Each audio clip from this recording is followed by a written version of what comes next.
বন্ধুরা, আজকে আমরা জানব রহস্যময় সুন্দরেশ্বর শিব মন্দির, যেটা নাকি প্রেতাত্মা নির্মাতাদের কাহিনী, যে মন্দিরটি নাকি ভূতেরা বানিয়েছিল। তো আসো শুরু করি। ব্যাঙ্গালুরুর ঠিক বাইরে বোম্বাভারা নামক ছোট্ট গ্রামে অবস্থিত সুন্দরেশ্বর শিব মন্দিরটি এক আকর্ষণীয় কিংবদন্তি ধারণ করে আছে। গ্রামবাসীদের দাবি, এই মন্দিরটি ভূতেরা এক রাতে নির্মাণ করেছিল। মন্দিরের শিবলিঙ্গটি ভীষণভাবে সুন্দর, যে কারণে এর নাম হয়েছে সুন্দরেশ্বর, যার অর্থ সুন্দর প্রভু। গল্পটি প্রায় 600 বছর আগের, যখন বোম্বাভারা অসংখ্য ভূতের উপদ্রবে জর্জরিত ছিল এবং মারাত্মক বিশৃঙ্খলা সৃষ্টি করেছিল।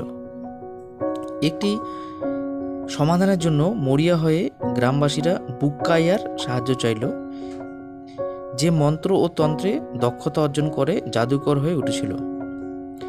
বুচ্চাইয়া, যিনি নিজেও একজন একনিষ্ঠ শিব উপাসক ছিলেন, ভূত প্রেতদের দূরে রাখার আশায় গ্রামবাসীদের সাহায্যে একটি শিব মন্দির নির্মাণ করেন। কিন্তু ভূত প্রেতরা মন্দিরের উপস্থিতি সহ্য করতে না পেরে এক রাতের মধ্যে তা ধ্বংস করে দেয়। ক্রুদ্ধ কিন্তু দৃঢ় প্রতিজ্ঞ হয়ে বুক্কাইয়া তার তান্ত্রিক শক্তি ব্যবহার করে প্রেতাত্মাদের বন্দী করলেন। বন্দী প্রেতাত্মারা তাদের মুক্তির জন্য মিনতি করলে বুক্কাইয়া দুটি শর্তে রাজি হলেন। তাদের অবশ্যই মন্দিরটি পুনর্নির্মাণ করতে হবে এবং গ্রাম ছেড়ে চলে যেতে হবে। প্রেতাত্মারা রাজি হয়ে রাতারাতি মন্দিরটি নির্মাণ করলো এবং গ্রামবাসীদের শান্তিতে থাকতে দিতে চলে গেল।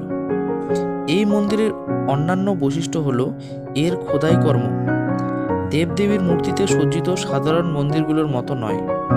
সুন্দরের শিব মন্দিরটি ভূত ও অসুরের ছবি দিয়ে সজ্জিত। গ্রামবাসীরা বিশ্বাস করেন যে এই খোদাইগুলো প্রেতাত্মাদের সৌন্দর্যবোধের প্রতিফলন, কারণ তারাই এই মন্দিরটির নির্মাতা ছিলেন। বহু বছর ধরে মন্দিরটি শিবলিঙ্গবিহীন ছিল।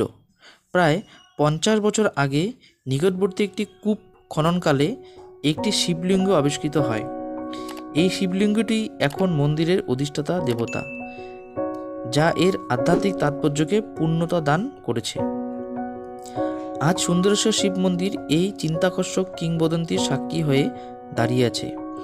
মন্দিরটি কেবল অন্যান্য খোদাইকর্মে প্রদর্শন করে না, বরং অলৌকিক হস্তক্ষেপ এবং বিশ্বাসের শক্তির এক কাহিনীও বর্ণনা করে।